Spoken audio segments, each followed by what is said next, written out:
Teman masih ingat gak dengan Abuya Qurtubi? Beliau merupakan salah satu tokoh dari Banten yang mana mendukung para habaib ya teman-teman. Di sini beliau memberikan narasi bahwa beliau sudah muak dengan semua cacian ataupun penelitian yang dilakukan oleh Kiai Haji Imaduddin Usman Al-Bantani ya, yang menurut Buya Qurtubi itu adalah sop paling benar. Kiai Imaduddin itu sop paling benar di bidang nasab ya. Tapi kita akan melihat ya tanggapan dari Gus Aziz Jajuli menanggapi tentang Buya Qurtubi, yang mana Gus Aziz ini merupakan salah satu pelajar dari asli ya, yang pernah belajar dari Yaman. Jadi di sini ilmunya ya sangat mumpuni dan membantah dari pernyataan dari Buya Qurtubi. Seperti apa videonya? Yuk kita simak bersama-sama. Tadinya antum hanya dengan habaib dan dari habaib, tapi sekarang bukan dengan habaib saja, dengan turunan Wali Songo sekarang sudah mulai bangkit kembali. Jadi tambah musuh ini kacau apa tidak?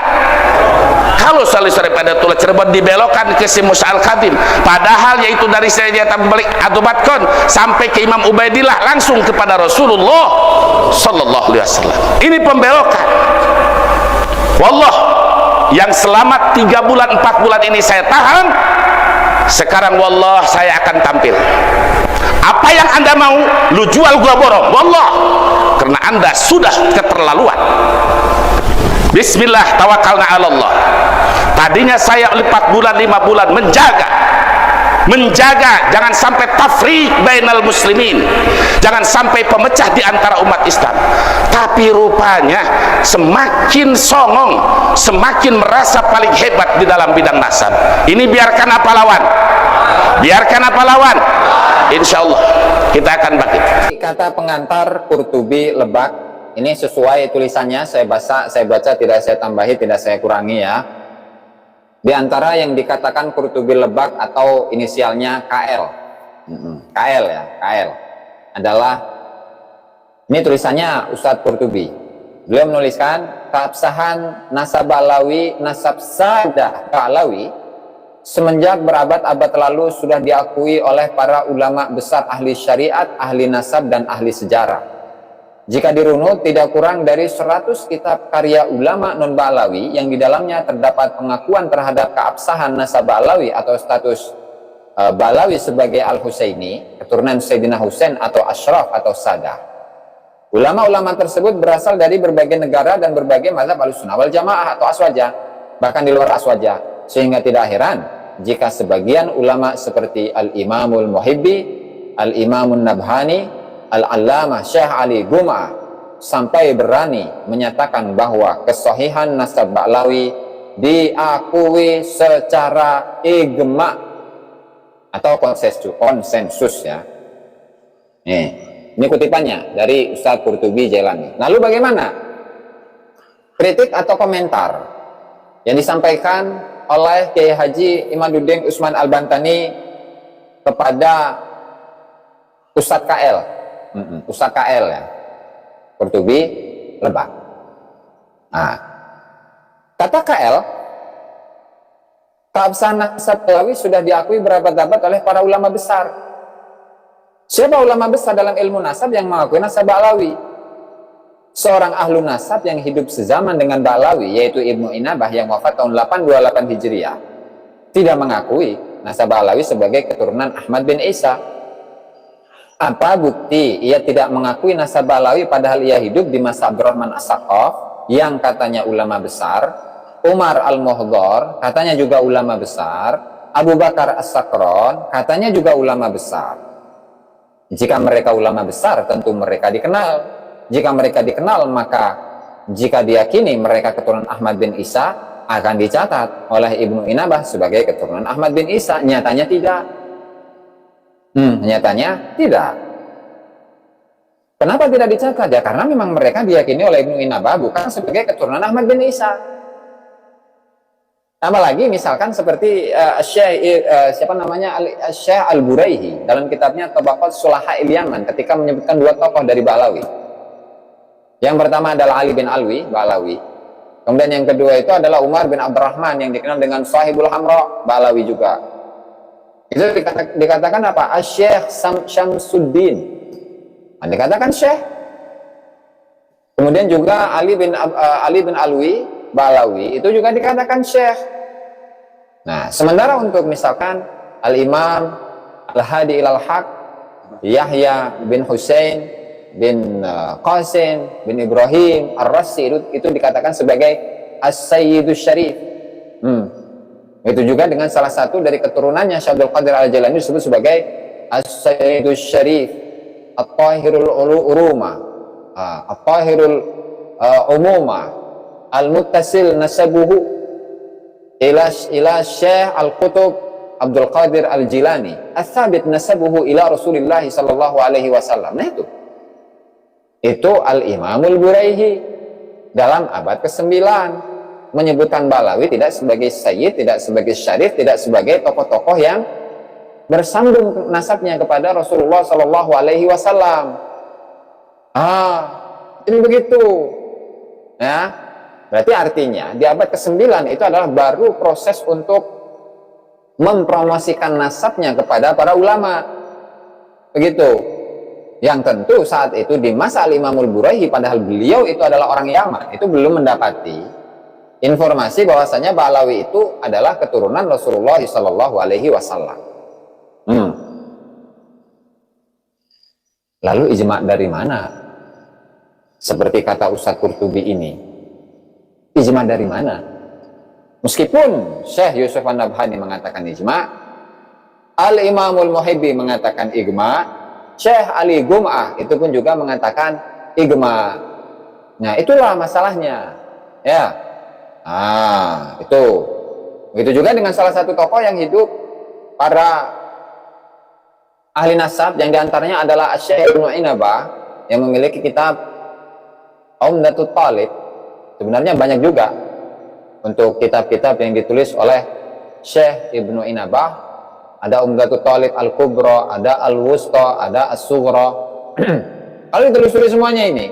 Begitu juga dengan kitab apa namanya ya, Al-Fakhriyah atau apa gitu, saya lupa namanya. Itu pun juga tidak disebutkan itu bahwa Ahmad bin Isa Al-Abah An-Nafat itu memiliki seorang putra yang bernama Abdullah atau Ubaidillah, sama-sama itu. Oke, sebagai contoh lagi nih, kita lanjutkan sanggahan dari Kiai Haji Imaduddin Utsman Al-Bantani kepada Ustadz Qurtubi ya. Penulis kitab nasab dari Yaman abad ke-9 Hijriah saja, Muhammad Kadzim Al-Yamani yang wafat pada tahun 880 Hijriah tidak mencatat keluarga Abdurrahman As-Saqaf sebagai keturunan Ahmad bin Isa. Ini ulama Yaman. Ulama Yaman. Kang Bani. Abad 9 itu wahai KL, abad 9 itu wahai KL, wahai Ustadz Qurtubi. Nasab Ba'alawi baru dipabrikasi, baru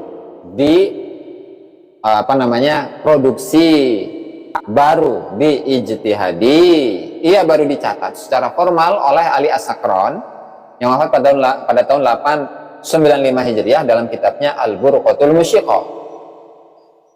Lalu ulama-ulama setelahnya yang ada kaitan dengan Ba'alawi mencatatnya sesuai pengakuan Ba'alawi itu tanpa memverifikasi dalam kitab-kitab nasab mu'tabar. Nasab keluarga Abdurrahman As-Saqaf baru masuk kitab nasab tahun 996. Abad ke-10 Hijriah setelah 651 tahun wafatnya Ahmad bin Isa. Sebelum masuk kitab nasab, hal itu didahului pengakuan mereka sendiri dari tahun 895 Hijriah. Jadi mereka mengaku sebagai keturunan Ahmad bin Isa itu setelah 550 tahun. Lalu setelah 101 tahun dari pengakuan itu, baru nasab mereka masuk kitab nasab, yaitu Tuhfatut Thalib. Itu pun dengan pengakuan penulisnya bahwa nasab Ba'alawi ini masuk bukan berdasarkan kitab nasab, tetapi berdasarkan ta'liq. Apa ta'liq itu? Catatan kaki. Ta'liq, tulisan di secari kertas yang ia temukan saja. Dan indikasi kuat bahwasanya ta'liq yang dimaksud itu adalah kitab Al-Burqatul Musyiqah. Meskipun kitab Al-Burqatul Musyiqah sebenarnya bukan untuk dalam rangka menjelaskan tentang nasab, tetapi menjelaskan tentang ilbasul khirqah, ya, tetapi kitab tersebut terdapat penjelasan secara detail, penjelasan secara lengkap tentang kenasaban Ba'lawi, yang kemudian Ba'lawi itu diklaim sebagai sebuah nasab yang sudah disepakati oleh para ulama, bahkan diijma oleh para ulama. Subhanallah, ya, luar biasa ini. Oke, kita sebagai guru tidak boleh mengajarkan taklid buta. Kita sebagai guru tidak boleh mengajarkan taklid buta kepada para murid kita, agar murid kita menjadi ulama mumpuni. Ulama yang memiliki nalar kritik seperti Al-Imam Syafi'i, Al-Imamul Hanafi, Al-Imamul Maliki, Al-Imam Ahmad, dan sebagainya. Bukan malah menjadikan murid kita bodoh, hanya menerima apa yang telah dipikirkan dan ditetapkan ulama masa lalu. Ya betul. Sehingga kenapa yang saya ini memiliki banyak guru dari kalangan habaib, lalu saya ini justru mengkritisi nasab habaib dan hal-hal yang sifatnya itu khurafat dalam kitab-kitabnya Habib, yang kemarin misalkan di dalam kitab Al-Ghuror yang menyatakan bahwa faqih muqaddam itu ruhnya tidak pernah keluar dari jasadnya. Nah, itu kan satu hal yang tentu bertentangan dengan syariat. Bagaimana bisa seseorang yang sudah meninggal dunia, ruhnya itu tidak pernah meninggalkan jasadnya? Berarti dia hidup dong di kuburan bersama jasadnya. Lalu ketika ada sebuah kisah bahwa seorang Habib yang ketika dia sudah meninggal dan meninggalkan seorang istri, dan istrinya dan dia belum memiliki seorang momongan, seorang anak. Lalu ketika istrinya itu rindu, kangen kepada suaminya, lalu suaminya itu bangkit dari kubur, kemudian mendatangi rumahnya, kemudian berhubungan seksual dengan mantan istrinya, lalu hamil, kemudian melahirkan anak, dan anaknya itu menjadi bin mayit. Sepertinya itu ada munasabahnya itu. Ada munasabahnya. Anaknya siapa? Anaknya bin mayit. Binnya bin mayit. Bin yang sudah meninggal, bin Habib yang sudah meninggal. Itu ada di dalam bukunya Habib. Ada binnya bin mayit. Nggak tahu itu keturunannya siapa saja, saya kurang tahu kesananya. Ya, karena tidak disebutkan di dalam kitabnya. Binnya bin mayit itu ada, itu mutlak ada dalam keterangan kitabnya. Sementara di sisi lain, ruhnya faqih muqaddam itu tidak pernah meninggalkan jasadnya faqih muqaddam. Ya, kemarin sudah kita ulas itu dari kitab Ghurarul Bahaidawi. Nah, apakah hal-hal yang seperti ini kemudian ketika seorang santri itu memiliki nalar yang kritis, dia akan menerima begitu saja? Oh iya, itu adalah garamah dari seorang tokoh yang namanya Al-Faqih Al-Muqaddam, yang ruhnya itu tidak pernah berpisah dengan jasadnya. Berarti indepail dong. Berarti dianya itu tidak mati dong. Nah, artinya hal-hal yang seperti inilah yang oleh kalangan santri itu harus dia kritisi. Nggak tahu itu apakah itu zombie atau bukan itu. Binnya bin mayit, dan itu dituliskan di dalam kitab Diwan Abdurrahman bin Ubaidillah As-Saqaf. Nah, itu ada. Nah, ini hal yang seperti ini tentu seorang santri yang memiliki nalar kritis, lalu kemudian gurunya itu melarang, hei santri, kamu tidak boleh mengkritisi itu. Kenapa? Karena kalau kamu mengkritisi kisah-kisahnya faqih muqaddam, ketika engkau itu mengkritisi garomahnya Al-Faqih Al-Muqaddam, maka kamu akan kualat, tidak akan mendapatkan syafaat Rasulullah Sallallahu Alaihi Wasallam. Apakah seperti itu?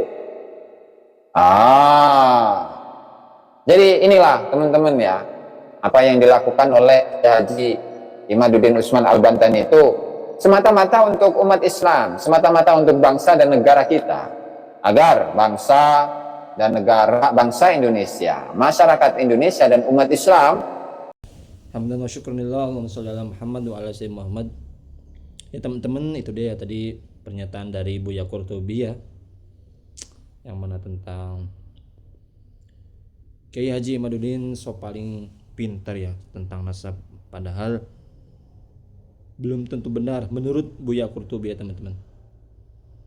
Dan di sini kita melihat dari pandangan kita ya, mungkin Kiai Imad ya meneliti nasab ya karena beliau ingin ya masyarakat Indonesia itu jangan diperbudak ataupun Ya, dengan apalagi ya ada oknum-oknum Habib tertentu yang kurang sopan ataupun merampas ataupun yang lainnya teman-teman. Itu mungkin tujuan dari Kiai Imad ya, seperti itu.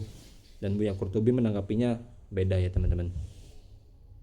Dan tadi juga kita melihat ya Gus Aziz Jazuli menanggapi tentang pernyataan dari Buya Qurtubi ya.